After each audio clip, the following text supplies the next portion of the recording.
तर मित्रांनो, बाईकथा एकी स्टोरी टेलरमध्ये तुमचं स्वागत आहे.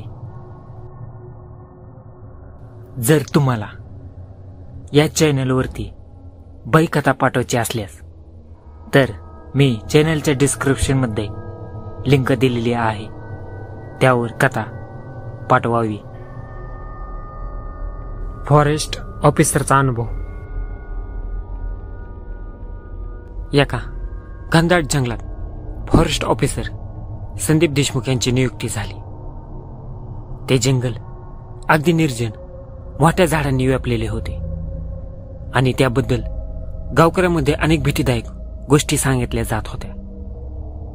स्थानिक लोकांनी सांगितले की त्या जंगलात रात्री कुणीही फिरत नाही, कारण तिथे विचित्र आवाज येतात आणि काही जण अचानक गायब होतात. संदीप हे शास्त्रीय दृष्टिकोनातून विचार करणारे होते, त्यामुळे त्यांनी गावकऱ्यांच्या या गोष्टींना फारसं महत्त्व दिलं नाही. पण पहिल्याच रात्री त्यांना त्यांच्या झोपडीत काहीतरी हालचाल जाणवली. त्यांनी टॉर्च घेतली आणि बाहेर पाहिलं, पण काही दिसलं नाही. मात्र एक विचित्र सर्द करणारा आवाज सतत ऐकू येत होता, जो कुठल्या दिशेने येतोय हे कळत नव्हतं. दुसऱ्या दिवशी त्यांनी आपल्या सहाय्यकाला विचारलं, गावकरी जे सांगतात त्यात काही तथ्य आहे का? सहाय्यकाने भीतीने सांगितलं, साहेब, त्या जंगलात एक प्राचीन झाड आहे ज्याला कोणीही हात लावत नाही. असं म्हणतात की त्या झाडाखाली बसलेल्या माणसाचा जिवंत पत्ता लागत नाही. संदीपने ठरवलं की त्यांनी त्या झाडाचा शोध घ्यायचा. दुसऱ्या दिवशी सकाळी त्यांनी गावकऱ्यांना विचारून त्या झाडाचं स्थान शोधलं. झाड खरोखरच प्रचंड होतं.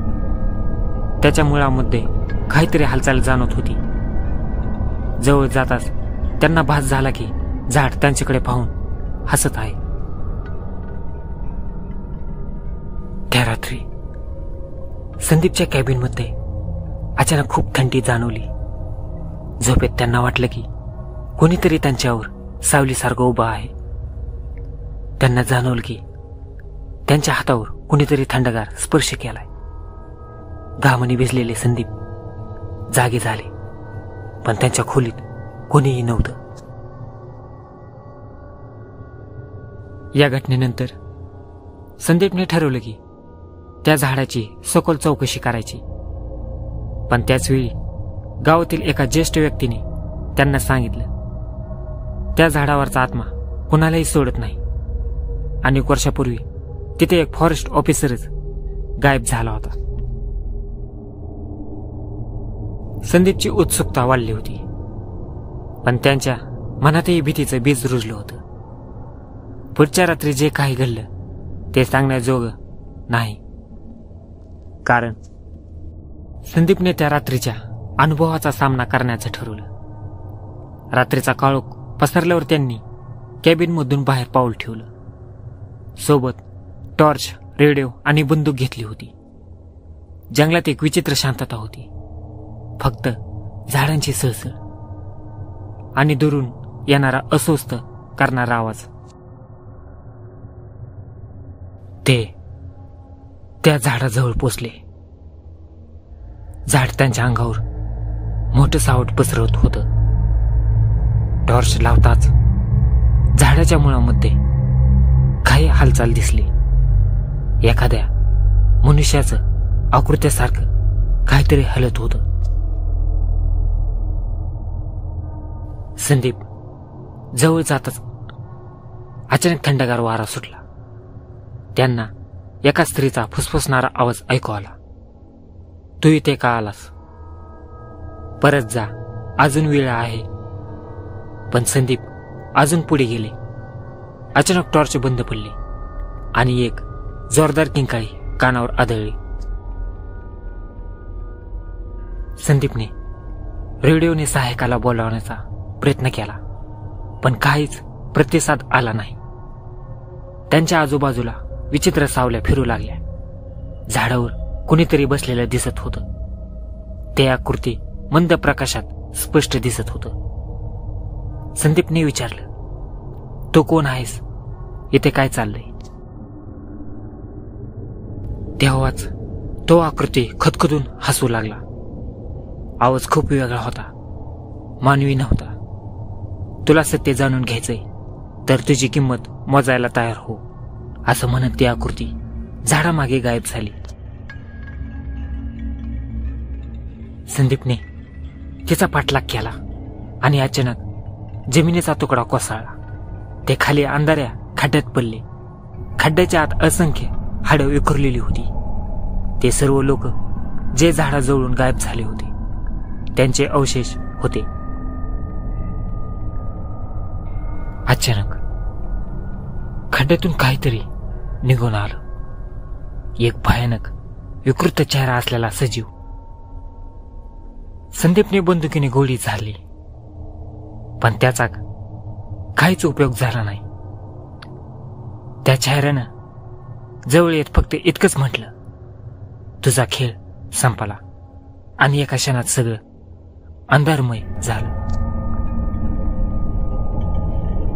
सकाळी गावकऱ्यांना फक्त संदीपची टोपी आणि त्यांची फाईल फाडलेली सापडली, पण संदीप मात्र कायमची गायब झाली. गावकऱ्यांनी त्यानंतर त्या झाडाजवळ जाणं कायमचं बंद केलं.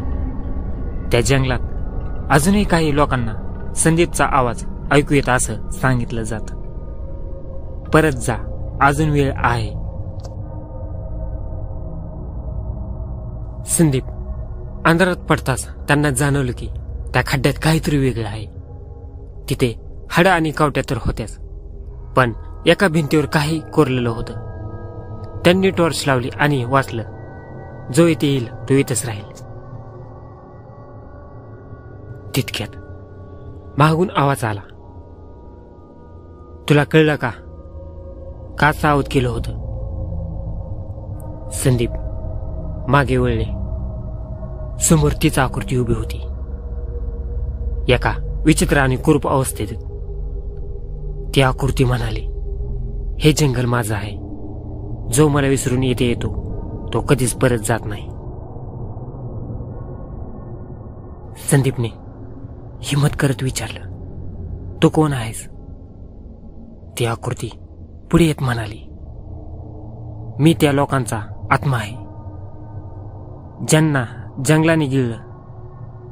माझं नाव मोहिनी होतं. एकेकाळी मी इथल्या झाडांची काळजी घेत असे, पण जंगलातील अमानवी शक्तीने माझा बळी घेतला. आता मी इथेच अडकून राहिले. संदीपने विचारलं, माझं काय होणार? मला परत जायचंय.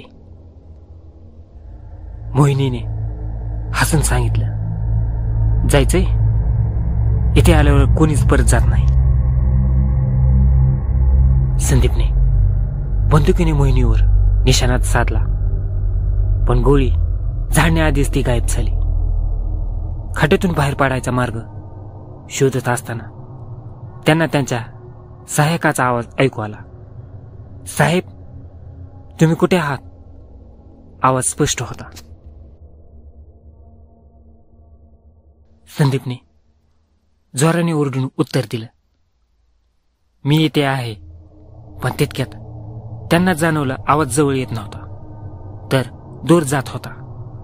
त्यांनी पाठलाग केला आणि खड्ड्यातून बाहेर पडण्याचा मार्ग सापडला. पण बाहेर येतच त्यांना असं वाटलं की जंगल वेगळं झालंय, जास्त घनदाट, जास्त भयावह. रस्त्यावर पोचल्यावर त्यांना गावकऱ्यांचा आवाज ऐकू आला, साहेब, तुम्हाला शोधत होतो. त्यांनी मागे वळून पाहिलं, पण जंगलात त्यांचं प्रतिबिंब उभं होतं, जसं काही ते अजूनही जंगलात अडकले होते. तितक्यात गावकऱ्यांनी सांगितलं, साहेब, तुम्ही सुखरूप बाहेर आलात, पण तुमचा चेहरा वेगळा दिसतोय. आरशात पाहताच संदीपला त्यांच्या चेहऱ्यावर विचित्र दिसले. मोहिनीचा आवाज कानात घुमत राहिला. तू आता माझ्याशी जोडला गेलायस.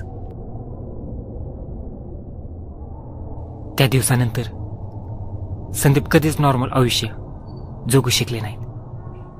त्यांचं व्यक्तिमत्व बदललं आणि गावात प्रत्येकाने त्यांना वेगळं वागवलं. काही लोक सांगतात की रात्रीच्या वेळेस संदीपचं जंगलाकडे जाताना प्रतिबिंब दिसतं. जणू जंगलाने त्यांना पूर्ण गिळलं आहे.